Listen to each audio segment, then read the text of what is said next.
Tajik शास्त्र। 4 आपके subjects रहेंगे इस सेशन के अंदर, ठीक है। एक है आपका मुहूर्त, जो भी आपको मैम ने पढ़ाया, ठीक है। दूसरा सब्जेक्ट आपका होगा ताजिक शास्त्र। एक आपका होगा डेलिनेशन डिक्लिनेशन, ठीक है, फलित का मैटर हो गया। और चौथा आपका सब्जेक्ट होगा जो आपको ललित जी पढ़ाएंगे, वो आपका होगा दशागोचर, ठीक है, वो भी फलित का पार्ट हो गया, ठीक है। तो इसमें जो ताजिक शास्त्र है ये एक नए अलग तरीके की पद्धति हो गई, ठीक है। और मुहूर्त और फलित के दोनों सब्जेक्ट्स अगेन आपका पाराशरी की कंटिन्यूशन, ठीक है, एडवांस लेवल्स हो गए। तो अभी हम ताजिक शुरू करेंगे। जब हम ताजिक शास्त्र की बात करते हैं तो अगेन मैथमेटिकल सब्जेक्ट है, मैथमेटिकल कैलकुलेशन पद्धति है, जो कई बार आपने सुना होगा वर्ष कुंडली की बातें होती हैं, ठीक है। तो जो वर्ष कुंडली की जो गणनाएं हैं उसके बारे में जो बात की जानी है, उसकी जो वो ताजिक के अंदर आती है, ठीक है। तो ताजिक शास्त्र आपका वर्ष कुंडली बनाने का, उसकी गणनाएं करने का जो सिस्टम है, ठीक है। आपकी लाइफ में किसी एक खास वर्ष में क्या क्या होना है, क्या घटनाएं हो सकती हैं, उसकी कैलकुलेशंस जो भी हैं, उस एक वर्ष विशेष के लिए जो आप विश्लेषण करोगे स्पेसिफाइड होकर के, वो सब कुछ जो आपका ताजिक शास्त्र के अंदर होता है, ठीक है। जन्म कुंडली में जो आपकी इवेंट्स दिख रहे हैं, जो घटनाएं दिख रही हैं, ठीक है, कि इस व्यक्ति ने ये कार्य करना है या इसके जीवन में काम होना है, तो इस वर्ष विशेष में इस स्पेसिफिक ईयर में होगा या नहीं होगा, उसकी कैलकुलेशंस, ठीक है, उसका यस या नो कहना, वो भी ताजिक का पार्ट होता है, ठीक है। तो ये चीजें जो हम लोग ताजिक में पढ़ेंगे, ठीक है। कुछ इसके इंपॉर्टेंट पॉइंट्स हैं या जो टॉपिक्स इसके अंदर हम जो पढ़ेंगे, एक चीज है सूर्य का भोगांश। जब हम ताजिक की बात करते हैं या वर्ष विशेष की यहाँ पे बात कर रहे होते हैं, तो ह्यूमन ईयर्स की या उसकी जब बात करते हैं तो वहां पे कार्य करता है सौर वर्ष, ठीक है। सोलर ईयर जो है आपका वो काम करता है। सौर वर्ष का मतलब हो गया आपका 365.25 डेज, यानी कि सूर्य की सेम पोजीशन जब वापस आए, तो यानी कि एग्जैक्ट सन के हिसाब से जो राउंड आपका रेवोल्यूशनरी राउंड है वो जब कंप्लीट होता है, ठीक है। तो जब सूर्य वापस उसी भोगांश स्थिति में आ जाए जिस समय वो जन्म के समय था, तब आपका अगला वर्ष प्रारंभ होता है, ठीक है। उस भोगांश से थोड़ा बहुत कुछ आगे पीछे पोजीशंस हो सकती हैं, उसके कैलकुलेटिव सिस्टम्स हैं, वो जब हम उस कैलकुलेशन की तरफ जाएंगे, जब हम वर्ष कुंडली बनाने की तरफ जाएंगे तो उसको हम देखेंगे, ठीक है। तो जो सूर्य का जो भोगांश है वो इसमें फिर बहुत इंपॉर्टेंट है, ठीक है, क्योंकि सूर्य का जो भोगांश है वो सेम रहता है लगभग हर, जब जन्म कुंडली है या आप उसके जीवन की कोई भी वर्ष कुंडली, तो सन का जो पोजीशन है वो सेम है, ठीक है। उसके अलावा कुछ चीजें और जो इसमें हम लोग पढ़ेंगे या देखेंगे, उसमें हम चीज देखते हैं मुंथा का वास, ठीक है। इसमें हम चीज पढ़ेंगे मुंथा, आज ही के टॉपिक में वो रहेगी कि क्या चीज होती है मुंथा या कैसे उसकी प्लेसमेंट की जाती है, ठीक है। उसके अलावा आगे जो हम पढ़ेंगे आगे इसमें इस सेमेस्टर में वर्ष कुंडली बनाना सीखेंगे हम लोग, उसका भाव स्फुट बनाना सीखेंगे, वर्ष का लग्न बनाना सीखेंगे, वो सारी चीजें, ठीक है। दूसरी एक और चीज, जब हम पाराशरी पढ़ते हैं या पाराशरी सिस्टम पढ़ते हैं, तो उसमें हम ग्रहों का बल जो है वो कई तरीकों से निकालते हैं। उसमें ग्रहों की स्थितियों को हम देखते हैं, उसकी पीएसी यानी कि प्लेसमेंट एस्पेक्ट कंजंक्शन के हिसाब से उसका एक अंदाजा लगाया जाता है, ठीक है। उसके ऊपर क्या दृष्टियां आ रही हैं उसका आप अंदाजा लगाते हैं। ग्रह की जो स्थिति है उसमें वो अपनी राशि में है, शत्रु राशि में है, मूल त्रिकोण में है, उच्च है, नीच है, उसके हिसाब से आप उसका बल देखते हैं, ठीक है। लेकिन उसके अंदर कोई कैलकुलेटिव सिस्टम नहीं है कि आप उसकी परसेंटेज निकाल लो, ठीक है। ताजिक के अंदर जब आप ग्रह बल की बात करते हैं तो इसमें इसके 3 प्रकार के मुख्य बल जो कैलकुलेट किए जाते हैं टोटली मैथमेटिकल तरीके से। तो उसका पॉइंट्स या परसेंटेज से हम उसका बल निकालते हैं, ठीक है। ये डिफरेंस है पाराशरी में और ताजिक के, ठीक है। तो वो जो तीनों टाइप के जो बल हैं उनके जो भी टेबल फॉर्म्स हैं, उनके कैलकुलेशंस हैं, वो सारा आप करेंगे, ठीक है। उसके अलावा एक इसमें निर्धारण किया जाता है वर्षेश का। वर्षपति भी उसे कहते हैं, वर्षेश का निर्धारण किया जाता है। कई बार आपने सुना होगा जब नया पंचांग आता है तो कहा जाता है कि इस वर्ष का ये राजा है, ये मंत्री है, ऐसा होता है। तो ऐसे ही जब आपकी कुंडली है तो आपके जीवन में भी हर वर्ष में एक वर्ष का पति, वर्षपति या वर्षेश निर्धारित होता है, ठीक है। वो लग्न के बराबर ही उसकी ताकत मानी जाती है, उसके हिसाब से ही बहुत सारी चीजों के ऊपर इम्पैक्ट आता है, ठीक है। वर्षेश के लिए 5 ग्रह जो हैं वो दावेदार माने जाते हैं। उनमें से जो भी सबसे ज्यादा पावरफुल होता है वो वर्षेश माना जाता है। उसकी कैलकुलेशंस और कौन से 5 हैं, कैसे कैसे होते हैं, वो हम काम करेंगे उसमें, ठीक है। इसके अलावा एक हम इसके अंदर एक चक्र या एक टेबल के ऊपर बात करेंगे, त्रिपताकी चक्र कहलाता है। त्रिपताकी, त्रिपताका होते हैं, पताका मतलब झंडा है, तो त्रि फॉर्मेट का होता है, त्रिपताकी चक्र होता है। ये चक्र बनाएंगे और इसके हिसाब से हम देखते हैं। इसमें जनरली ग्रहों का वेद देखा जाता है, ठीक है। चंद्रमा और लग्न के लिए कि किसी ने किसी दूसरे ग्रह ने चंद्रमा या लग्न का कोई वेद तो नहीं किया है, ठीक है। वेद हो जाने से आप समझते हैं, वेद करना मतलब तीर मारना, काटना, ठीक है। तो अगर ऐसा हो गया तो उसकी पावर्स के ऊपर इम्पैक्ट आएगा, फर्क आएगा, ठीक है। सभी ग्रहों का आपस में आप देख सकते हैं, लेकिन मुख्यतः जो इसमें जो देखा जाता है मेनली जिसकी बात की जाती है वो चंद्रमा के लिए किया जाता है। सेकेंड लेवल पे लग्न की बात की जाती है, ठीक है। जैसे आपने पाराशरी में पढ़ा था, वर्ग पढ़े थे हमने, षोडश वर्ग, 16 वर्ग बनाए थे हमने, वर्ग चार्ट्स बनाए थे। ऐसे ही ताजिक के अंदर अलग वर्ग चार्ट्स बनते हैं, ठीक है, लेकिन वो 12 वर्ग होते हैं, 12 चार्ट्स होते हैं, ठीक है, जिनमें से एक ऑब्वियसली आपका लग्न चार्ट हो गया, उसके अलावा 11 और होते हैं, ठीक है। हर भाव का अलग अलग होता है। जैसे उसमें तो आपका D1 से D60 तक आप लेकर के गए, ठीक है, बीच में कुछ नंबर्स थे, कुछ नहीं थे, वो वर्ग भी होते हैं, लेकिन उनको जनरल कैलकुलेशंस में उनका यूसेज नहीं होता। जब आप रिसर्चेस के उसमें जाएंगे तो जो बीच में जो मिसिंग नंबर्स हैं उसमें वो भी आपको पढ़ने के लिए मिलेंगे, ठीक है। लेकिन जो मुख्य षोडश वर्ग हैं उनको आपने पढ़ा है। ताजिक के अंदर 12 ही होते हैं कंटिन्यूअस, 1 से लेके 12 तक, ठीक है। 1 आपका लग्न वर्ष कुंडली हो जाएगा, उसके अलावा हर भाव के लिए एक वर्ग चार्ट और क्रिएट होता है, ठीक है। तो 12 वर्ग आप उसमें पढ़ेंगे। उसके अलावा हम इसमें सेपरेट योग पढ़ेंगे ताजिक के अंदर, ठीक है। मुख्यतः 3 इसके अंदर योग हैं, ठीक है। उसमें सबसे इंपॉर्टेंट जो है वो इत्थशाल योग कहलाता है, उसी के ही 16 वर्जन होते हैं, ठीक है। तो इन टोटल आप 18 योगों को पढ़ोगे, 2 सेपरेट हैं, ठीक है, जो कि आपकी भावों में मौजूद ग्रहों की स्थिति के अनुसार बनते हैं, ठीक है। इत्थशाल योग की 16 स्थितियां हैं, सभी को अलग अलग नाम दिया गया है, ठीक है।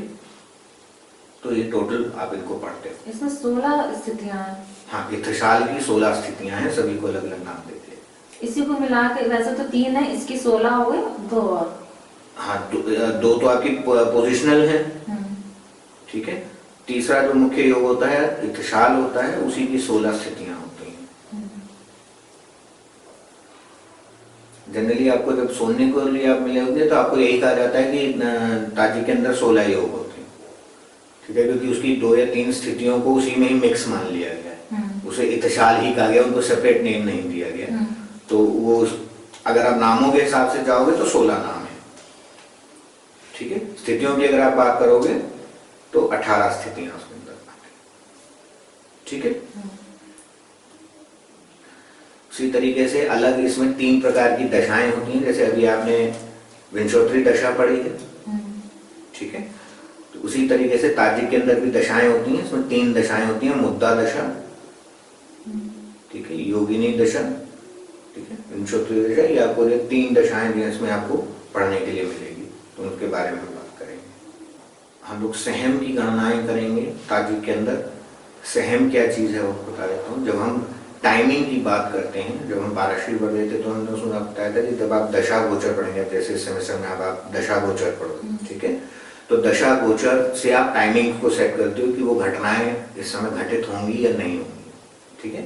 ताजिक के अंदर जो ताजिक योग हैं उनसे आप देखते हो इस चीज को, दशाओं से देखते हो, और उस टाइम को स्पेसिफाइड, क्योंकि मैथमेटिकल सब्जेक्ट है, मैथ्स के हिसाब से गणनाओं के ऊपर सारी जो है इसमें चीजें बेस हैं, तो उस टाइम पीरियड को भी आप कैलकुलेट कर सकते हो, ठीक है। तो उस टाइम को कैलकुलेट जो करने का सिस्टम है वो सहम कहलाता है। हर कार्य के लिए आपको एक सहम की गणनाएं दी गई हैं, आपकी किताब के अंदर करीब 40-45 गणनाएं दी गई हैं अलग अलग कामों को करने के लिए, ठीक है। तो उस फॉर्मूले को आप उठाओ, उस काम को करने वाले के लिए जो फॉर्मूला फिक्स किया गया उस फॉर्मूले को उठाओ, उसके ऊपर आप उसकी कैलकुलेशंस करो, वो आपको समय बता देगा कि इस कंडीशन में ये कार्य होना चाहिए, ठीक है। अब योग और दशाओं से और जो आपकी वर्ष कुंडली है उसके ऊपर आप देख लो कि वो जो कैलकुलेटिव टाइम है वो इस वर्ष में फलीभूत होना भी है कि नहीं होना है तो कार्य हो जाएगा, ठीक है। तो इस तरीके से कैलकुलेटिव सिस्टम से ताजिक जो आपको चीजें बताता है, ठीक है। अब कुछ चीजें नोट कर लीजिए। दृष्टियां, ताजिक दृष्टियां, पाराशरी में आपने दृष्टियां पढ़ी थी। तो उसमें तो ग्रहों के हिसाब से दृष्टियां थी कि सभी ग्रहों को जो है सप्तम दृष्टि मिली हुई है। उसके अलावा जो 3 बाह्य ग्रह हैं मंगल, गुरु और शनि, उन्हें 2-2 एक्स्ट्रा दृष्टियां थी, ठीक है। ताजिक के अंदर दृष्टियों का सिस्टम अलग है। ताजिक में 3 प्रकार की दृष्टियां हैं, मुख्यतः 2 हैं। एक मित्र दृष्टि है, शत्रु दृष्टि है, और तीसरी वाली जिसे नल एंड वॉइड कह देते हैं या यूसेज में नहीं होती, तटस्थ, जिसे हम सम बोल देते हैं, ठीक है। तो ना अच्छी है ना बुरी है, तो उनको कैलकुलेटर्स में जनरली लिया ही नहीं जाता था, ठीक है। जो मित्र दृष्टियां हैं वो आपकी होती हैं 3, 5, 9, 11, ये आपकी जो है 4 मित्र दृष्टियां हैं। इन 4 मित्र दृष्टियों में जो आपकी 5वीं और 9वीं मित्र दृष्टि है, इनका अगर आप एंगल देखें तो 5वां भाव और 9वां भाव ये 120 डिग्री के एंगल पर आते हैं, ठीक है। तो 5वीं और 9वीं जो आपकी मित्र स्थान है, मित्र दृष्टि है, वो 120 डिग्री के हो गए। ये 75% कारगर होती है, 75% इफेक्टिव होती है। ये जो आपकी तीसरी और 11वीं मित्र दृष्टि हैं, ये दोनों ही गुप्त दृष्टियां कहलाती हैं। इसमें ये दोनों ही अगर इनके एंगल्स देखें तो ये दोनों के एंगल 60 डिग्री के हैं, ठीक है। लेकिन जो तीसरी दृष्टि है वो 40% इफेक्टिव, और जो 11वीं दृष्टि है वो 10% इफेक्टिव उसको माना गया है। गुप्त से यहाँ पर क्या मतलब है कि जो प्रत्यक्ष चीज है वो मतलब जो सामने दिखाई दे रही है। गुप्त मतलब जिसका सामने नहीं दिखाई दे रहा बट वो मौजूद है। गुप्त का मतलब स्ट्रेट फॉरवर्ड मित्रता नहीं शो होगी, मतलब दूसरा नहीं देख पाएगा, लेकिन इनमें थोड़ी मित्रताएं हैं। इट इज लाइक कि आपने 2 दोस्तों को देखा जो एक साथ घूमते हैं, और उसके और ऐसे जानकार भी हैं जिनको आपका नहीं पता कि वो जानकार भी हैं, वो फोन पे काम हो जाता है, हाँ। ठीक है। तो वो गुप्त मित्रताएं होती है ना। दूसरी आपकी होगी शत्रु दृष्टियां। 1, 4, 7, 10 यानी कि जो केंद्र स्थान वाली जो पोजीशंस हैं वो शत्रु स्थान या शत्रु दृष्टियां कहलाती हैं ताजिक के अंदर। अब देखिए डिफरेंस आ गया पाराशरी से ना। तो इसीलिए यहाँ पर ताजिक की जब आप बात कर रहे हैं तो यहाँ पाराशरी नहीं घुसानी है बीच में। Tajik completely separate. 1, 4, 7, 10 जो पोजीशंस हैं ये शत्रु स्थान या शत्रु दृष्टियां हैं। इन्हें आप स्थान भी कह सकते हो, इन्हें दृष्टियां भी कह सकते हो, ठीक है। इसमें जो 1 और 7 यानी कि जो आमने सामने वाली चीज हो गई, तो 1, 7 वाली जो स्थिति है ये 180 डिग्री का मैटर हो गया आमने सामने, ठीक है। ये प्रत्यक्ष शत्रुता है, ठीक है। और ये 100% नुकसान करने की शक्ति रखती है। मित्रता में 75% तक था, शत्रुता में 100% तक नुकसान जो है करने की शक्ति रखती है। 1, 7 दृष्टि जो है 1 और 7 आमने सामने की जो दृष्टि हो गई 180 डिग्री की, ठीक है। और 4, 10 ये आपकी होगी 90 डिग्री एंगल्स बन गए, ठीक है। 4th house 10th house 90 degree angles पर आया, ठीक है। ये जो है आपकी गुप्त शत्रुता होती है, 45% इफेक्टिव मानी जाती है। उसके अलावा जो बाकी के बच्चे यानी कि 2, 6, 8 और 12 ये जो आपकी तटस्थ दृष्टियां हैं या समदृष्टि है, इनका कोई इम्पैक्ट कोई इफेक्ट कुछ नहीं। तटस्थ ना अच्छी है ना बुरी, समदृष्टि लिख लीजिए। तटस्थ, तटस्थ 2, 6, 8 और 12 4 ही पार्ट बच गए ना। तो आपकी समदृष्टियाँ हो गई। तो ग्रहों के बारे में नोट कर लीजिए कि ताजिक के अंदर जब हम पाराशरी पढ़ रहे थे तो उसमें हमने जाना था कि कुछ पुरुष ग्रह होते हैं, कुछ स्त्री ग्रह होते हैं और कुछ उभयलिंगी होते हैं। ठीक है, नपुंसक या उभयलिंगी उनको कहा गया था। ठीक है, तो ताजिक के अंदर एक तो हम सिर्फ 7 ग्रहों की बात करते हैं, राहु केतु का इसमें इम्पैक्ट हम लोग नहीं लेते। ताजिक के अंदर राहु केतु की कैलकुलेशंस नहीं की जाती। जो 7 हमारे बाकी के जो ग्रह हमने लिए, सूर्य, चंद्र, मंगल, बुध, गुरु, शुक्र, शनि, इन 7 की ही सारी कैलकुलेशंस इसके अंदर हम लोग लेते हैं, उन्हीं का ही प्लेसमेंट करते हैं, उन्हीं के बारे में बात करते हैं। ठीक है, जब प्लेसमेंट से वगैरह ऐसा वो सब करेंगे तो उसमें राहु केतु लेंगे, लेकिन जब हम ग्रह बल निकालेंगे, ग्रह की ताकत निकालेंगे, कैलकुलेटर्स में लेंगे तो इन 7 ग्रहों के ऊपर बात करते हैं। ठीक है, इसमें सूर्य, मंगल और गुरु, इन तीनों को पुरुष ग्रह माना गया और चंद्रमा, बुध, शुक्र और शनि, इन बाकी के 4 को स्त्री ग्रह माना गया। सूर्य, मंगल, गुरु पुरुष ग्रह हो गए, चंद्र, बुध, शुक्र और शनि ये 4 स्त्री ग्रह हो गए। एक और कैलकुलेटिव चीज ग्रहों के लिए जो ताजिक में यूज की जाती है, वो यूज किया जाता है ग्रहों का दीप्तांश। दीप्तांश को आप सॉर्ट ऑफ ऑरा कह लीजिए या उनका किरणों की पहुंच कह लीजिए। ठीक है, उनके गुरुत्वाकर्षण का दायरा कह लीजिए, काफी सारी चीजों के ऊपर एक बेस हो सकता है, रिसर्च के पॉइंटर्स हैं, लेकिन इट इज एक डिस्टेंस ग्रह के चारों ओर जिसके अंदर उसका इम्पैक्ट होता है। ठीक है, जैसे कि ये सूर्य के लिए 15 डिग्री का जो दायरा है, यानी कि सूर्य के चारों तरफ 15 डिग्री का दायरा उसके इम्पैक्ट का दायरा माना गया है। ठीक है, तो कोई भी ग्रह अगर सूर्य से 15 डिग्री के अंदर है तो वो उसके इम्पैक्ट में है। ठीक है, सूर्य उसके ऊपर इम्पैक्ट डाल रहा है। ऐसे ही चंद्रमा के लिए 12 डिग्री है, मंगल 8 डिग्री, बुध और शुक्र 7 डिग्री, गुरु और शनि 9 डिग्री। सूर्य 15, चंद्रमा 12, मंगल 8, बुध 7, गुरु 9, शुक्र अगेन 7 और शनि अगेन 9।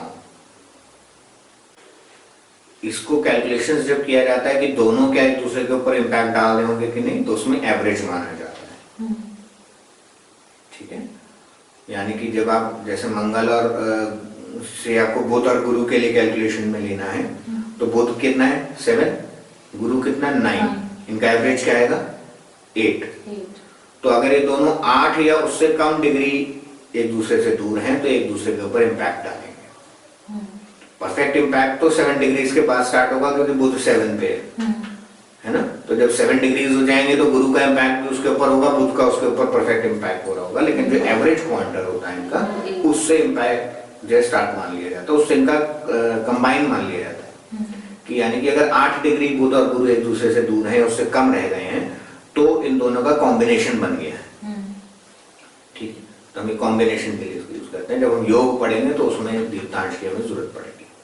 ठीक है, इत्तिशाल योग की जब हम बात करते हैं तो उसमें उसकी कंडीशन जो है दीप्तांश का एवरेज होता है। ठीक है, तो इसीलिए आपको दीप्तांश जो है पहले से बताएं। जैसे आप पाराशरी में अस्त के बारे में पढ़ते थे ना कि सूर्य से इतना दूर हो जाएंगे तो अस्त होने लगे, तो यहाँ पे दीप्तांश है कि एक दूसरे के ऊपर इम्पैक्ट डालना शुरू कर देते हैं। ठीक है, जब हम यहाँ पे डिग्रीज की बात कर रहे हैं तो इसके अंदर साइन का कोई रिलेशन नहीं है। अब इसमें जो मुंथा है वो सबसे शॉर्ट, सबसे छोटा वो पार्ट है, उसकी कैलकुलेशंस की जहाँ तक बात करेंगे तो उसके ऊपर बात कर लेते हैं। ठीक है, मुंथा की जब हम बात करते हैं तो मुंथा की प्लेसमेंट करना सबसे आसान है। जब हम जन्म कुंडली की बात करते हैं तो हमारी ओरिजिनल जन्म कुंडली जब आपने किसी जातक की बनाई तो ये माना जाता है कि जो लग्न की पोजीशन है वही मुंथा की भी पोजीशन है, यानी कि लग्न का जो भोगांश है सेम वही मुंथा का भोगांश है। ठीक है, मुंथा क्या है, अगेन एक कैलकुलेटिव पॉइंटर है, लेकिन उसकी जो पावर है उसको लग्न के इक्वल माना गया है। क्योंकि जन्म कुंडली में लग्न और मुंथा एक ही पॉइंटर पर हैं तो आप उसे मुंथा कह लो, आप उसे लग्न कह लो, एक ही बात है। उसी पॉइंटर को हम पावरफुल मान के उसकी सारी बातें हम कर रहे होते हैं, ठीक है। लेकिन जैसे जैसे समय बीतता है मुंथा अपनी पोजीशन को चेंज करता है। हर वर्ष मुंथा अगले भाव के सेंटर में जाकर के विराजमान होता है, यानी उसकी जो डिग्री मिनट सेकंड है वो तो सेम रहती हैं, लेकिन जो उसकी राशि है वो परिवर्तित हो जाती है। यानी कि मान लीजिए कि किसी की जन्म कुंडली का उसका समय है 5 साइन पास से 10 डिग्री 5 मिनट, ठीक है। तो कन्या लग्न हो गई। कन्या लग्न के अंदर 10 डिग्री 5 मिनट उसका सेंटर पॉइंट है, वो लग्न है। मुंथा भी वही पॉइंटर रहेगी। अब अगले वर्ष जैसे ही आपका वर्ष बदलेगा, जीवन का एक वर्ष बदलेगा, तो जो मुंथा है वो अगली राशि में चली जाएगी, यानी कि तुला राशि में चली जाएगी। उसके जो डिग्री हैं वही 10 डिग्री इतने मिनट, वो सेम वही का वही रह गया, लेकिन अब वो तुला राशि में चली जाएगी, एक भाव आगे शिफ्ट हो जाएगी। अगले वर्ष वृश्चिक में चली जाएगी, फिर धनु में चली जाएगी। ऐसे हर साल वो एक एक भाव या एक एक राशि आगे पहुंचता जाता है, उसका जो पॉइंटर है, लेकिन जो डिग्री मिनट सेकंड है वो वहीं के वहीं रहते हैं। तो वर्ष कुंडली के अनुसार जितने वर्ष की आप कुंडली बना रहे हो उतने भाव वो सर्कुलर में वो लग्न से शुरू होकर के आगे पहुंच जाती है और वहां पे उसकी प्लेसमेंट की जाती है और फिर उसका फलित में उसका प्रयोग होता है। जब हम वर्षेश की बात कर रहे थे तो वर्षेश बनने के लिए जो 5 दावेदार हैं, तो 5 ग्रह जो हैं वो दावा करते हैं हर वर्ष कुंडली में कि हम जो है वर्षपति बन सकते हैं, वर्षेश बन सकते हैं। उनमें सबसे पहला होता है जो आपका जन्म कुंडली का जो लग्नेश है, तो ये परमानेंट दावेदार है एक तरीके से, ठीक है। हर साल जो है अपनी दावेदारी को ये प्रेजेंट करता है। दूसरा होता है वो जो वर्ष, जिस वर्ष की कुंडली बनी है, तो जो वर्ष कुंडली है उसका जो लग्नेश होगा, तो हर साल लग्नेश बदल सकता है, सेम भी हो सकता है, बदल भी सकता है। तो वो जो भी उस वर्ष पर्टिकुलर वर्ष का जो लग्न स्वामी जो बनेगा, जो लग्नेश आएगा वर्ष कुंडली का, वो उसका दूसरा दावेदार हो जाता है। दावेदार बनता है मुंथा स्वामी। अभी हमने देखा मुंथा कैसे ट्रैवल करती है, तो वो जिस राशि में जाकर के विराजित होगी वहां का जो स्वामी हो गया वो मुंथेश हो गया। तो जो मुंथे का, ठीक है, मान लीजिए तुला में है तो तुला का स्वामी शुक्र, तो मुंथेश जो है उस वर्ष के लिए कौन हो गया, शुक्र हो गया। तो वो अपनी दावेदारी पेश करता है, वो तीसरा दावेदार हो जाता है, ठीक है। चौथा दावेदार बनता है राशिपति।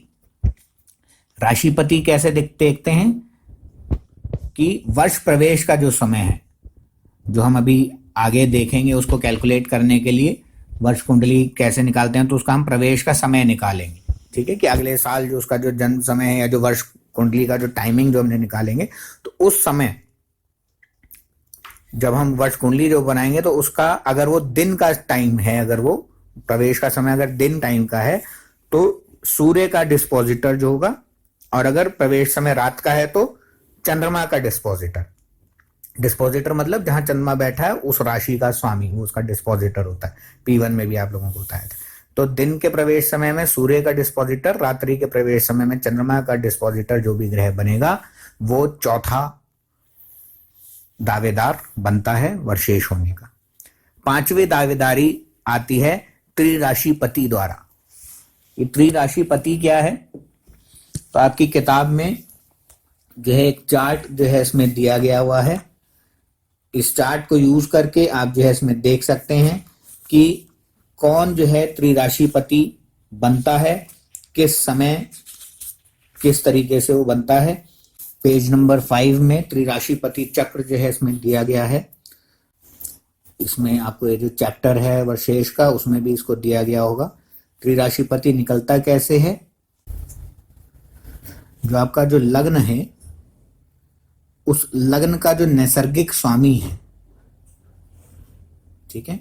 एक आपने हर राशि का नैसर्गिक स्वामी पढ़ा था पाराशरी में। मेष के लिए मंगल, वृष के लिए शुक्र, मिथुन के लिए बुध, ये पढ़े थे स्वामी, राशि स्वामी जो पढ़े थे। ऐसे ही ताजिक में भी राशि स्वामी होते हैं, लेकिन वो नैसर्गिक तरीके से अलग दिए गए हैं। दिन का अलग, रात का अलग, 4-4 के सेट हैं। यानी कि मेष से कर्क तक सूर्य, शुक्र, शनि, शुक्र, ठीक है।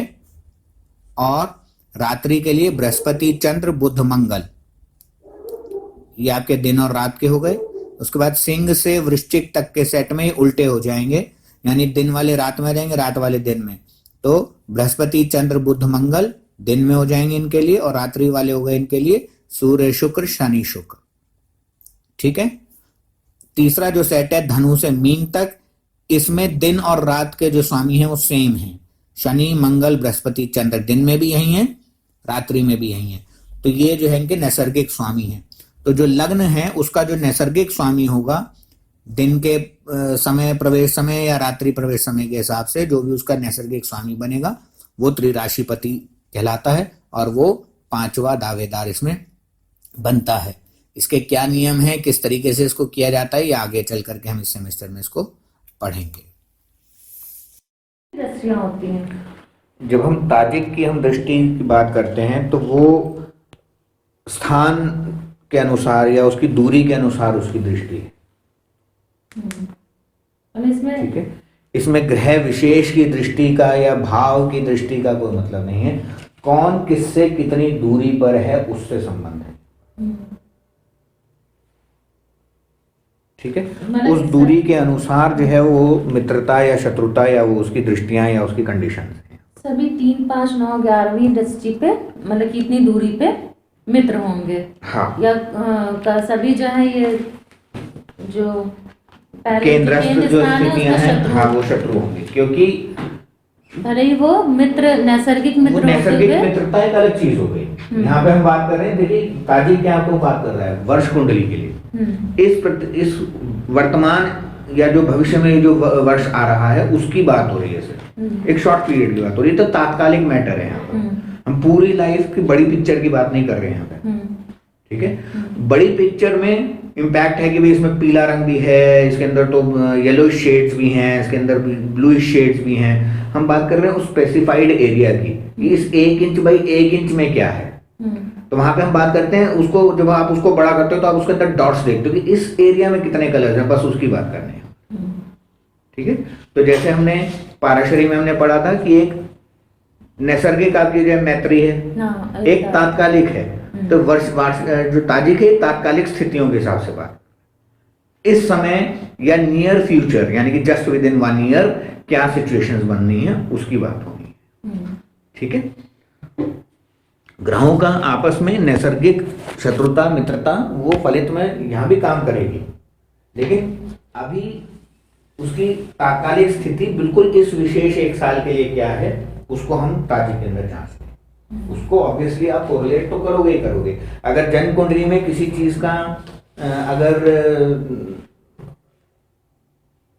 क्या कहना चाहिए कि उसका अगर प्रॉमिस नहीं है या वो घटना का घटित होना नहीं लिखा है तो वो वर्ष कुंडली में होने पे भी वो घटित होगी ही नहीं। हाँ। वो तो हमें केवल ग्रहों की मेल से ऐसा लग रहा है कि अच्छा है, लेकिन ये इस ऐसे कार्य के लिए सिचुएशंस अच्छी हैं। हाँ, वो बनी है, लेकिन इसके जीवन में होनी ही नहीं है, तो काम होगा भी नहीं। हाँ। ठीक है। तो यहाँ पर हम क्या देख रहे हैं कि उस एक वर्ष विशेष में क्या स्थितियां बन रही हैं और उसमें जीवन में जो प्रॉमिसेस हैं अच्छे के या बुरे के, उसको कुछ फल भोगने के या कुछ उसके नए कार्य होने के, क्या वो उन स्थितियों के अंदर फिट होकर के वो काम या वो फल उसे मिलेंगे या नहीं मिलेंगे, वो कार्य होंगे या नहीं होंगे, ये हमें देखना है। ठीक है। इसको देखने के लिए जैसे आपको बताया था हमने कि हमारे को किन किन चीजों की जो रिक्वायरमेंट होगी, एक तो सूर्य जो ग्रह हैं उनके दीप्तांशों की रिक्वायरमेंट आएगी हमारे को। एवरेज किस तरीके से की जाती है उसका भी एक छोटा सा अंदाजा दिया था कि मान लीजिए अगर सूर्य और चंद्रमा की हमें करनी है तो सूर्य कितना है 15 डिग्री, चंद्रमा 12 डिग्री, टोटल कितना हो गया 27, उसका हाफ ले लो एवरेज है तो 13.5 डिग्री, तो 13 डिग्री 30 मिनट। ठीक है। ये जो गणना है इसमें हम राशि को यूज नहीं करते हैं। ठीक है। मतलब वो कितने डिग्री दूर हैं इसके लिए हम उनके सिर्फ डिग्री मिनट सेकंड को उठाएंगे। अच्छा।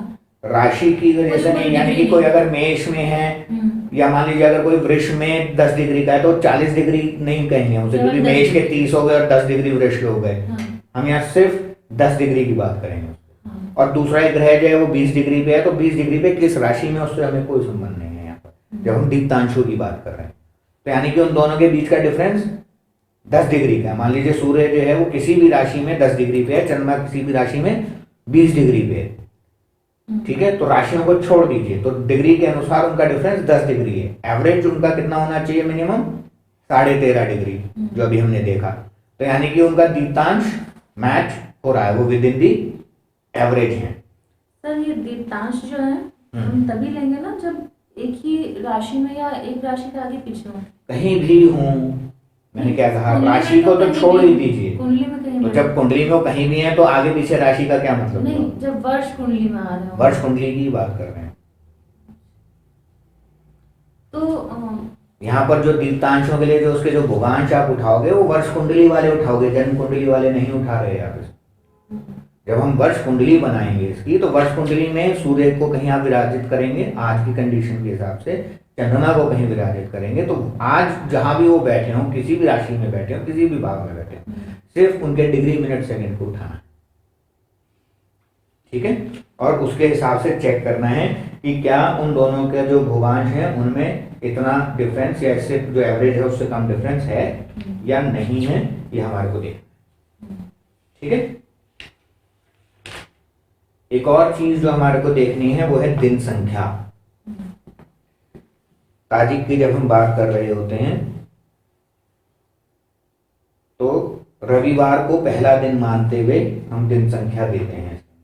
तो रविवार जो है वो पहला हो गया, तो शनिवार जो है वो आपका 7वां दिन हो गया, या उसे 0 भी कहा जाता है, क्योंकि जब हम उसे डिविजनल उसमें ले जाएंगे तो वीक से डिवीजन करेंगे तो 7 में रिमाइंडर 0 आएगा, है ना।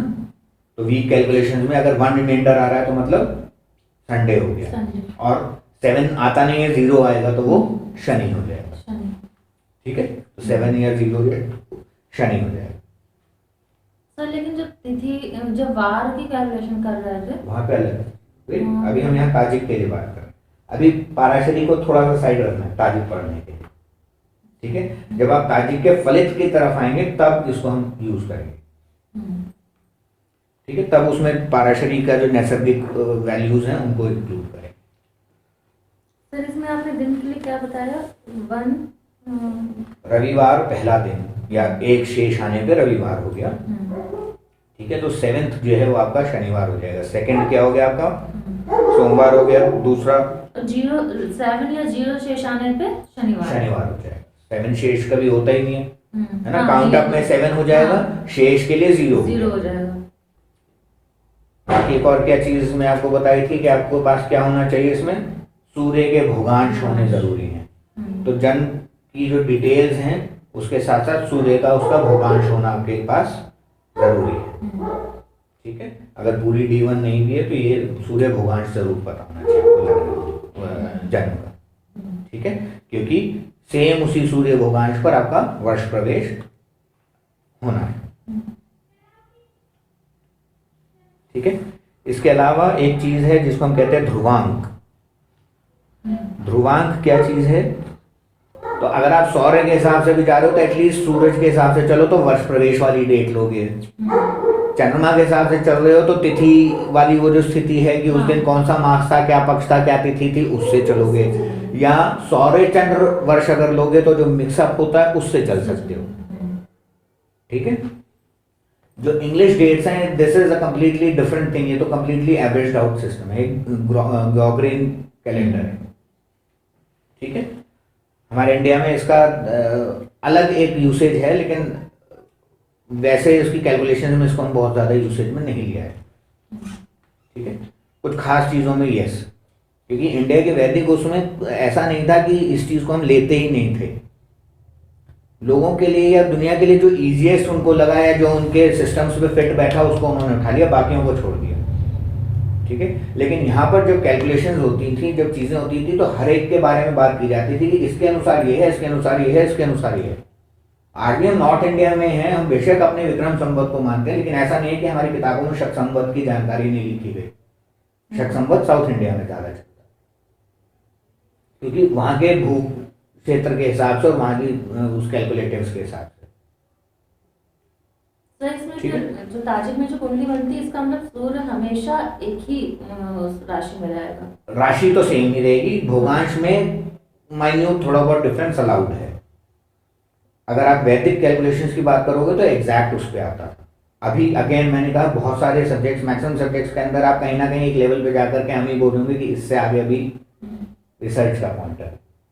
ठीक है, बाकी ग्रह बदलते रहेंगे इसमें, बाकी लेकिन ग्रह सूर्य- ऑब्वियसली बदलेंगे हाँ। उसके अंदर।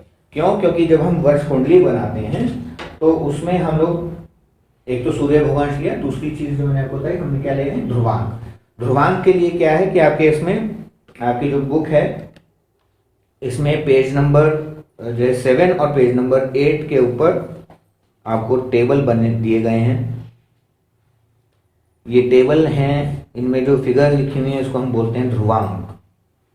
ध्रुवांक जो हम देखते हैं तो इसमें हम देखते हैं कि कितने वर्ष बीत चुके हैं, यानी कि किस वर्ष की हम कुंडली बना रहे हैं। जीवन का 43वां वर्ष है, 44वां वर्ष है, पहला वर्ष है, दूसरा वर्ष है। ठीक है, तो उसमें जो है ध्रुवांक का इसमें हम यूज करते हैं।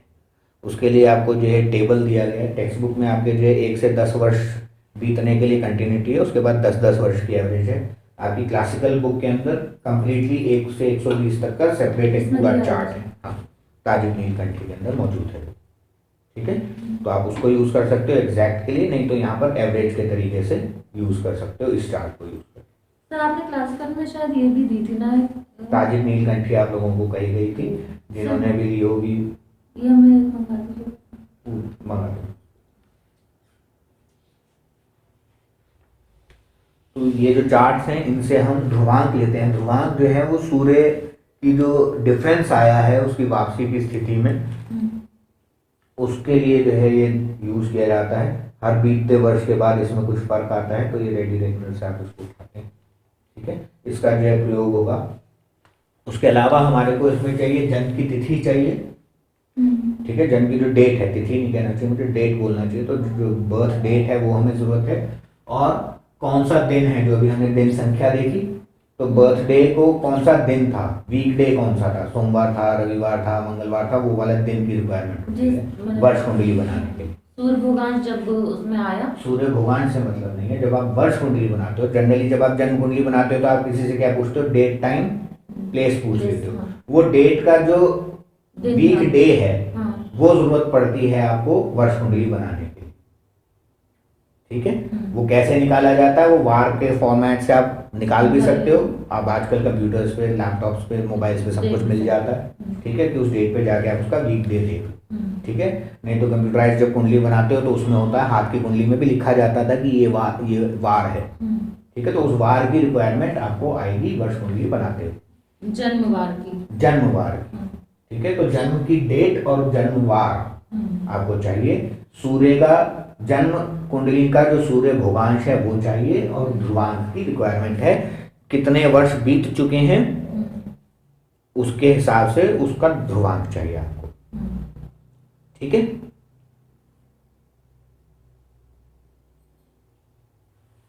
अब इसमें कोई भी कुंडली बनाने के लिए हमारे को क्या क्या चीजें चाहिए, डेट चाहिए, टाइम चाहिए, प्लेस चाहिए।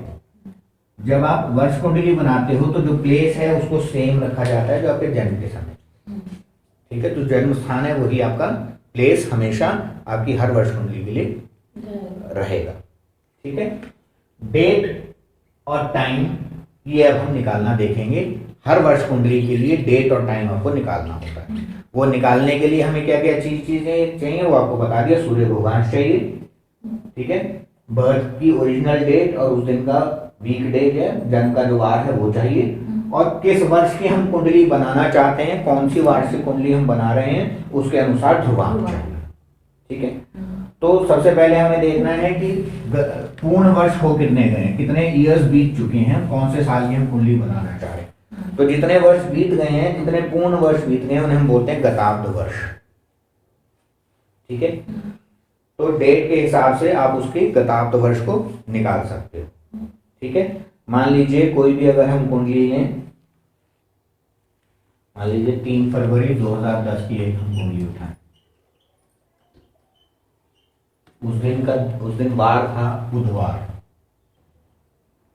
तो अगर हम इस व्यक्ति की अगर हम वार्षिक कुंडली बनाना चाह रहे हैं तो इसमें हमारे पूर्ण वर्ष कितने हो गए हैं? आज 21 है, आज 21। 3 तो फरवरी। अभी 3 फरवरी 2010 की है ये कुंडली। आज अभी हम बना रहे हैं, आज के कौन सा डेट है? 31 जनवरी 2021। ठीक है। अगर डेट ऑफ बर्थ की बात करें तो 3 फरवरी 2021 में इसके आसपास में इसका नया वर्ष कुंडली या ईयर चेंज होगा। ठीक है। तो 3 फरवरी 2021 में इसके कितने जो है वर्ष पूरे हो चुके होंगे? 11 वर्ष पूरे हो गए होंगे। तो इसके जो गताब्द वर्ष हैं वो कितने हुए? पूर्ण वर्ष कितने हुए? 11। और वार्षिक कुंडली कौन सी होगी? 12वीं। ये हमेशा ध्यान रखना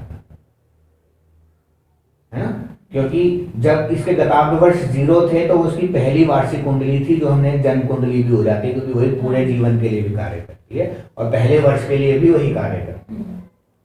ठीक है। तो इसीलिए जन्म कुंडली इसलिए इंपॉर्टेंट भी है कि वो फर्स्ट ईयर के लिए, खाली उस ईयर विशेष के लिए भी है और पूरी लाइफ के लिए भी है। ठीक है। उसे ताजिक की दृष्टि से देखोगे तो फर्स्ट ईयर की डिपिक्शंस देगी और पारशी और जन्म की स्थितियों से देखोगे तो वो पूरी लाइफ की डिपिक्शन। ठीक है। तो इसमें आपके गताब्द वर्ष हो गए 11। ठीक है। डेट ऑफ बर्थ हमने इसमें जो ली तो वो हमारे लिए क्या हो गई? 3 फरवरी 2010। ठीक है।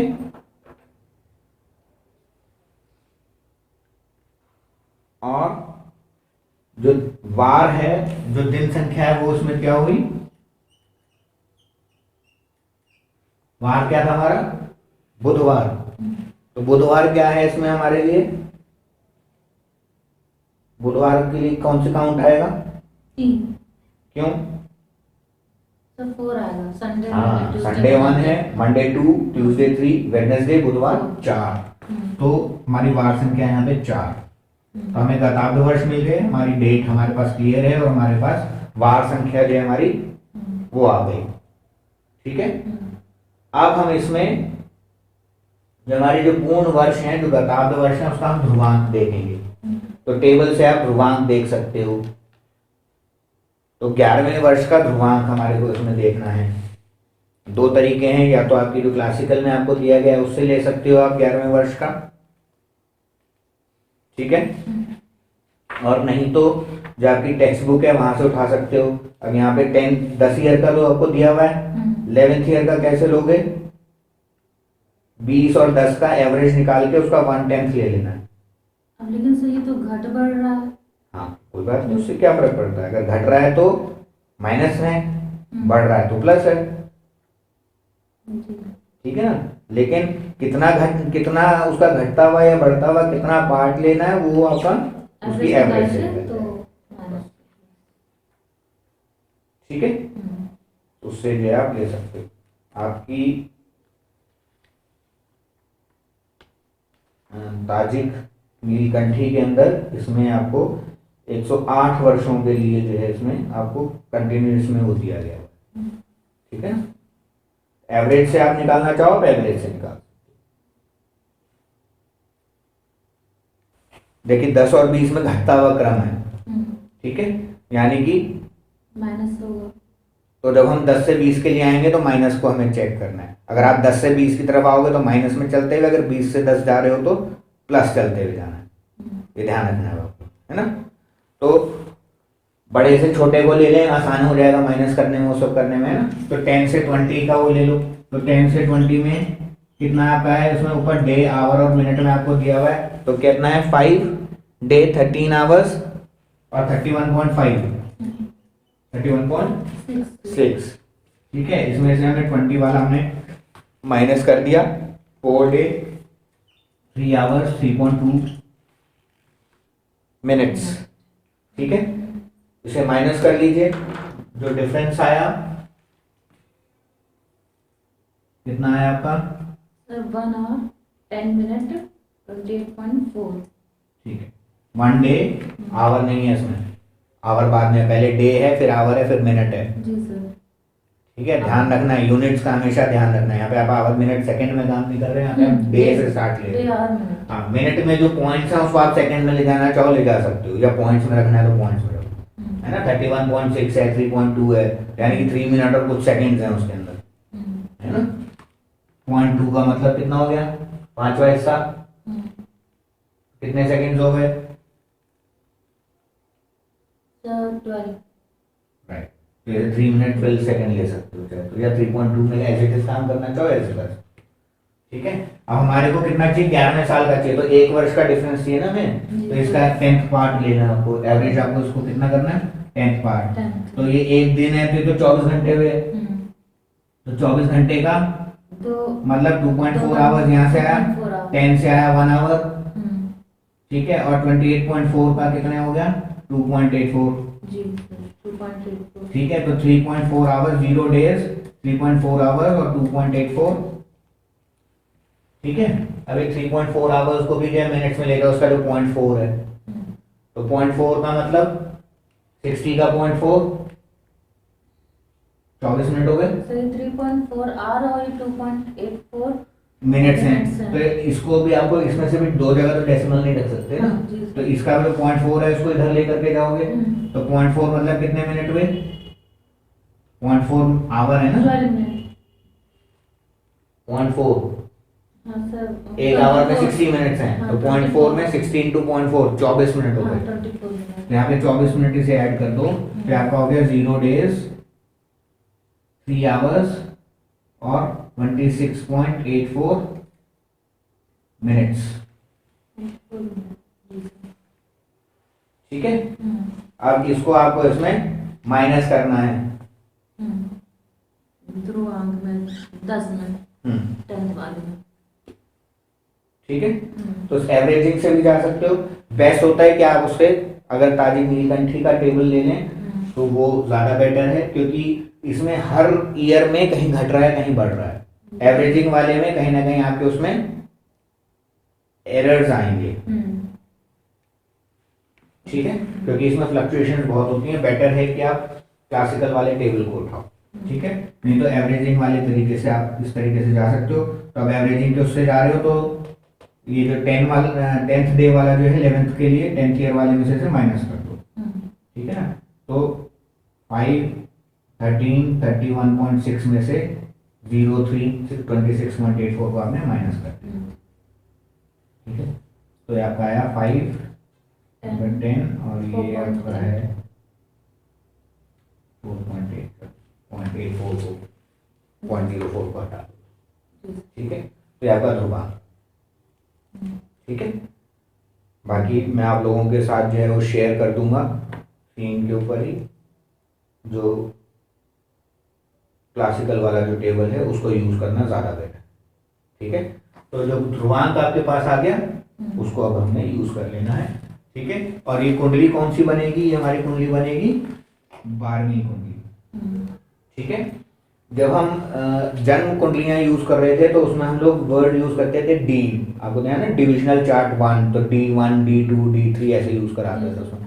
यहाँ पे हम इसको बोलते हैं प्रोग्रेसिव चार्ट, ईयर कुंडली को हम कहते हैं प्रोग्रेसिव चार्ट, तो P यूज करते हैं इसमें, तो P1 हो गया, ठीक है। और साथ में इसमें ब्रैकेट में उसका नंबर लिख देते हैं कौन से ईयर की है, तो आपकी P1 ब्रैकेट में 12 है, ठीक है। तो ये 12वीं वर्ष कुंडली है, ये 12वें वर्ष की कुंडली हम बना रहे हैं इस व्यक्ति के लिए, और P1 ये उसकी बन रही है, यानी कि वर्ष कुंडली है, ठीक है। P1 क्योंकि पहला वर्ग भी हो गया, जन्म कुंडली पहला वर्ग भी होती है, तो ऐसे वर्ष कुंडली भी आपका पहला वर्ग है, तो इसलिए P1 और 12वीं है, यानी कि 12वें वर्ष की है। तो ये ध्रुवांक 5, 10, 4.8 निकला, ये सब ध्रुवांक है ना। हाँ, ये ध्रुवांक हो गया। अब जो सर ये कुंडली बनेगी वो P1 12 प्रोग्रेसिव। हाँ, ठीक है। अभी ये जो हमने चीजें बेसिक्स जो हमने निकाल के रखी हैं इनको कैसे प्लस माइनस करना है उसकी अब हम बात करते हैं, ठीक है। फिलहाल आप इसका जो एक्चुअल ध्रुवांक है एवरेज वाले उस पर नहीं जा रहे, उसको आप नोटिफाई कर लो।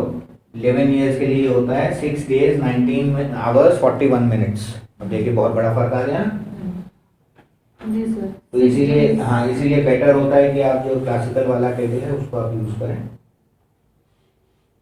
जी। ठीक है, क्योंकि कुछ ऐसे वर्ष हैं जिसमें कि एवरेज वाला जो है मैटर आपको उसमें दिखेगा कि वो उसमें वर्कआउट ही नहीं कर रहा। तो इसमें तो पूरा पूरा 24 घंटे का, 24 से ज़्यादा ही का फर्क पड़ेगा। हाँ, ठीक है। कुछ एवरेजेस ऐसे होते हैं कि जहाँ पर एवरेज काम कर रहा होता है, कुछ वर्षों का सेट ऐसे है कि जिसमें एवरेजेस काम नहीं कर रहे, तो फ्लक्चुएशनल होता है। तो इसीलिए आपको एग्जैक्ट फ्लक्चुएशन इसमें दिख जाएंगी, इसलिए क्लासिकल वाली टेबल को यूज करें। ठीक है, चलिए। तो हमारा ध्रुवांक हमने कैलकुलेट कर लिया, पूर्ण वर्षों के लिए पूर्ण वर्ष निकाल लिए, जन्म दिनांक ले लिया, वार संख्या ले निकाल ली, और हमने ध्रुवांक कैलकुलेट कर लिया या टेबल से ले लिया। ठीक है, अब इसको कैलकुलेशन कैसे की जाएगी? कैलकुलेशन करने के लिए सिंपल सा इसका जो तरीका है, जो आपका जो बर्थ डेट है उसको लिखें, लेकिन उसमें साथ में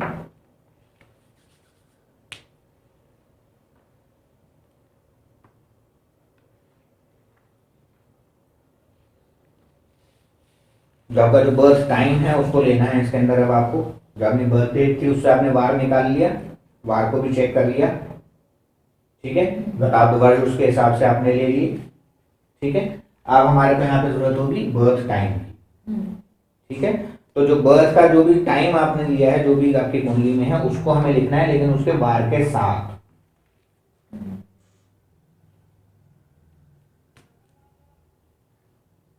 ठीक है, वो किस तरीके से आप उसे लेंगे?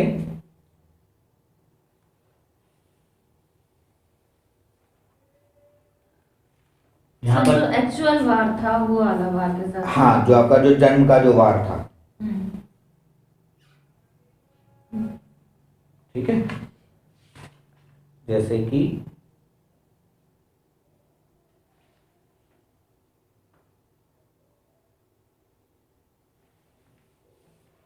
अभी हमने जो कुंडली ली उसमें हमने बुधवार लिया। ठीक है, और उसका जो बर्थ टाइम है उसमें जो घंटा मिनट सेकंड है उसको लेंगे। ठीक है, तो बुधवार के लिए कौन सा दिन था इसमें?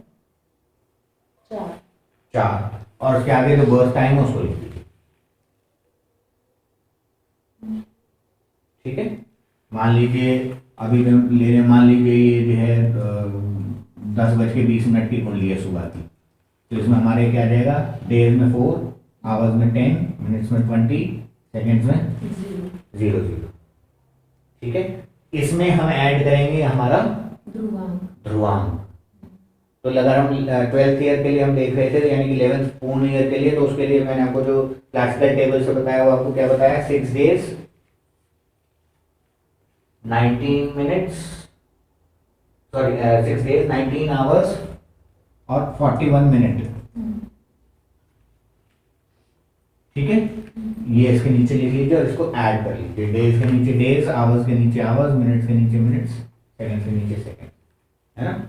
तो बर्थ के लिए क्या हो गया आपका? 4 day 10 minute 10 hours 20 minutes, और ध्रुवांक आपका आ गया 6 days 19 hours 41 minutes। ठीक है, इनको ऐड कर लो।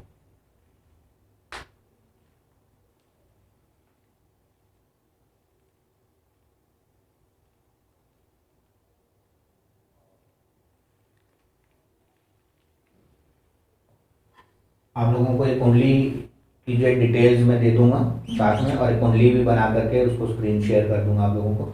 उसको यूज करेंगे पूरे सेशन में अपने सारे एग्जाम्पल्स। ठीक है, फलित में भी उसी को यूज कर लेंगे, तार्किक के अंदर भी उसी को यूज कर लेंगे। ठीक है, तो सब लोग जो है अपने पास उसे नोटिफाई करके रखें। उसका चलित भी दे दूंगा आपको, भावों की उसकी जो ग्रह स्पष्ट हैं और जो उसकी कुंडली है वो पूरा आपको बना। ठीक है, और टाइम टाइम पे जैसे जैसे रिक्वायरमेंट पड़ेगी फलित में, तो उसके बाद आपको शेयर करता हूँ। ठीक है, इसका हमारे जो टोटल किया है, टोटल हमारा कितना आया? यहाँ पे 01, यहाँ 06, बिल्कुल, और यहाँ 11। यहाँ पे आपका 11। ठीक है, अब वीक डेज में 11 तो होते नहीं। जी सर। ठीक है, तो इसमें से ऑब्वियसली 7 के राउंड ऑफ माइनस हो जाएंगे। ठीक है, या इसका डिविजनल कर दो, तो जो बैलेंस में आपका क्या आएगा? 4 days 6 hours 01 minutes। ठीक है, तो 7 के राउंड्स माइनस कर लो या इसका डिविजनल कर लो, जो बैलेंस आए किसी भी तरीके से सेम ही चीज़ आए, ठीक है। तो ये हमारा डिफरेंस और ये आ गया। दिस शोज 4 आया, तो 4 का मतलब कौन सा दिन होता है? बुधवार, ठीक है। तो यानी कि बुधवार का दिन होना चाहिए। हमारी डेट कौन सी थी जो हमने एग्जाम्पल में भी लिए? 3 फरवरी। 3 फरवरी 2021 के आसपास जो बुधवार का दिन होगा, उस दिन 6:01 के आसपास का सूर्य भगवान लगभग वो होना चाहिए, जो उस कुंडली के लिए था। बुधवार को 6:01 1 मिनट के आसपास का समय। तो वो हुआ था कितने 10:20 पे। हाँ, उस दिन 10:20 पे सुबह हुआ था, लेकिन अभी 3 तारीख के आसपास जो बुधवार है उसके 6:01 के आसपास क्या सूर्य का भूभांश वही है, वो जांच लो, ठीक है। उससे थोड़ा बहुत आगे पीछे आपको मिल जाएगा। तो वो वाला सूर्य का भूभांश, हाँ, हमें लेना एग्जैक्टली वही है, सूर्य के भूभांश वाला टाइम लेना है हमारे को, ठीक है। लेकिन ये या वो कुछ भी आप ले सकते हो, कुछ मिनट्स का डिफरेंस है। ये भी रिसर्च का पॉइंटर है कि आपको ये वाला लेना है या एग्जैक्ट सूर्य भूभांश वाले उस पर लेना है, ठीक है, या उसका कोई एवरेज आउट करना है, वो भी रिसर्च के उस पर चल रहा है। तो उससे आपको क्या मिल जाएगी? जब आप उसके आसपास बुधवार देखोगे या सूर्य भूभांश का मैचिंग करोगे, तो आपको एग्जैक्टली उस भूभांश की और इसकी मैचिंग से आपको डेट मिल जाएगी और टाइम भी मिल जाएगा, ठीक है। प्लेस आपको कौन सा यूज करना है? जो था, जो आपका जन्म का स्थान है वो सेम वही रहेगा। तो कुंडली बनाने के लिए आपको क्या चीजें चाहिए होती है? डेट चाहिए होता है, टाइम चाहिए होता है और प्लेस चाहिए होती है। तीनों मिल गई अब आपको, ठीक है। ये जो डेट और टाइम है ये ऑब्वियसली आपके जन्म के डेट और टाइम से डिफरेंट है, ठीक है। प्लेस सेम है। ये जो वैल्यू आई, अब इसको यूज करके जैसे हमने जन्म कुंडली बनानी सीखी थी, एग्जैक्टली उसी स्टेप्स से पहले साइडिकल टाइम ABC करके साइडिकल टाइम निकाल लेंगे, ठीक है। और फिर उस साइडिकल टाइम को टेबल ऑफ असेंडेंस में देख करके उस प्रोसेस से लग्न निकाल लेंगे, वो जो कुंडली बनेगी। और इसी डेट टाइम के जो ग्रहों के स्पष्ट हैं, यानी कि इस डेट और इस टाइम पर इस प्लेस के हिसाब से ग्रह कहाँ बैठे हुए हैं, उनको हम उस कुंडली के अंदर बिठा लेंगे। तो वो जो कुंडली बनेगी वो आपकी बनेगी वर्ष कुंडली। और कौन सी वाली होगी? जो आपका हमने यहाँ पे कैलकुलेट की थी। हम 11 वर्ष बीतने की बना रहे हैं, तो 12वें वर्ष की वो वर्ष कुंडली बन जाएगी, ठीक है। तो हमारा कौन सा होगा? अगर हम इस एग्जाम्पल की बात कर रहे हैं तो हमारा P1 की डिटेल हो गई 12वें P1 12वें वर्ष कुंडली की चार्ट की डेट निकल आएगी हमारे पास, टाइम निकल आएगा, प्लेस सेम एज जन्म हो जाएगा, ठीक है। और इस पोजीशन को यूज करके हम जो हमने P1 में कुंडली बनाना सीखा था, बिल्कुल उसी प्रोसेस से हम कुंडली बना देंगे,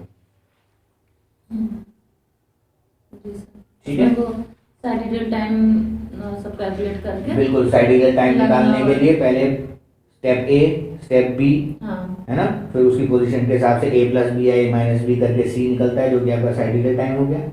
फिर उस साइडिकल टाइम को आप लोग टेबल ऑफ असेंडेंट में चेक करते हो, असेंडेंट्स निकालते हो, टॉप असेंडेंट बॉटम असेंडेंट उसका डिफरेंशियल के हिसाब से, ठीक है, तो लग्न बन जाएगा। ऐसे ही फिर उसी डेट और टाइम के लिए जो प्लैनेट्स का चार्ट बनाते हैं, top position bottom position 24 hours की चाल, डिफरेंस का टाइमर, और उसमें ऐड या माइनस करके ग्रहों की पोजीशन निकल आएगी, 9 के 9 ग्रह, ठीक है। उन 9 ग्रहों की पोजीशन के हिसाब से जो लग्न चार्ट बना उसमें से बिठा दीजिए, वो आपकी वर्ष कुंडली हो, ठीक है। तो वर्ष कुंडली बनाना इज कम्प्लीटली सेम जैसे जन्म कुंडली बनाया है, सिर्फ ये कि उसमें जो डेट और टाइम है वो आपको उसमें कैलकुलेट करना पड़ता है दोबारा अलग, हर वर्ष के लिए कैलकुलेट करना, क्योंकि हर वर्ष में जो बर्थ वाले ये जो डाटा है ये तो सेम रहेगा, लेकिन जो ध्रुवांक है वो बदलता जाएगा। तो जब ये बदलेगा तो उसके हिसाब से यहाँ पर डिफरेंशियल आता चला जाएगा, ठीक है। तो ये डेट और टाइम में हर साल में डिफरेंस, आएगा। वैसे भी ईयर तो बदल ही रहा है, तो भी साइकिल टाइम में और उसमें फर्क आना है, ठीक है। तो ये डेट और टाइम में हर साल में डिफरेंस आएगा। वैसे भी ईयर तो बदल ही रहा है, तो भी साइकिल टाइम में और उसमें फर्क आना है, ठीक है। तो ये डेट और टाइम में हर साल में डिफरेंस आएगा। और ठीक है? डेट हो सकता है हमारी 2 या 3 4 एक दिन का एक है। दिन 2 दिन आगे पीछे भी हाँ। मिलेगी आपको, क्योंकि वो इंग्लिश डेट एवरेज आउट है। तो ठीक है, 2 और तो ये 4 सूर्य के भवांश पर रनिंग है, यानी कि एज पर एक्चुअल रनिंग। और 2 और 4 से वो भी चेंज हो जाएगा जो साइडेड टाइम का है। ठीक है, तो वर्ष कुंडली बनाना कोई मुश्किल वो नहीं है, सिर्फ एक्स्ट्रा इसमें एडिशन क्या है, ये डेट और टाइम का कैलकुलेशन ध्रुवांकी बेस। ठीक है, तो वर्ष कुंडली इजीली बना सकते हैं।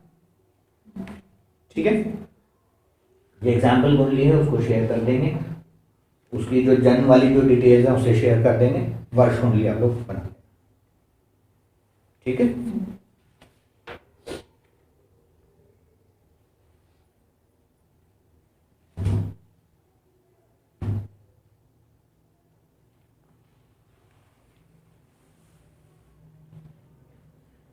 वर्ष कुंडली बनाने के साथ साथ उसमें आपको 2 चीज़ें जो हैं और बनानी है। तो जो एग्जाम्पल कुंडली है वो मैं आज ही अभी शेयर कर दूंगा आप लोगों से, उसको आप लोग उसी के ऊपर वर्ष कुंडली बनाना है, साथ में उसका आपको भाव चलित बनाना है। ठीक है, तो भाव चलित बनाने के लिए वही 10th हाउस कैलकुलेशन, सेम उसी साइडियल टाइम से जैसे आपने टेबल ऑफ असेंडेंट से निकाला था, तो 10th हाउस कैलकुलेशन भी सिखाया था आपको, टेबल नंबर पेज नंबर 80 या 80 को यूज करके, तो भाव चलित उससे उसको बना लेंगे। ठीक है, वर्ष कुंडली में उसे हम भाव चलित को हम भाव स्फुट बोल देते हैं। इसमें से सारे ग्रहों के भी भूगांश सब निकालेंगे। हाँ, ऑब्वियसली जैसे जन्म कुंडली प्रॉपर जन्म हाँ। कुंडली बनी थी, उसी वो तरह उसमें से- आपको डेट और टाइम चेंज हो गया, हाँ। तो प्रॉपर एक जन्म कुंडली है इस डेट टाइम की कहती। ठीक है, तो सब हमें वर्ष कुंडली बनानी होगी और साथ में भाव चलित उसका।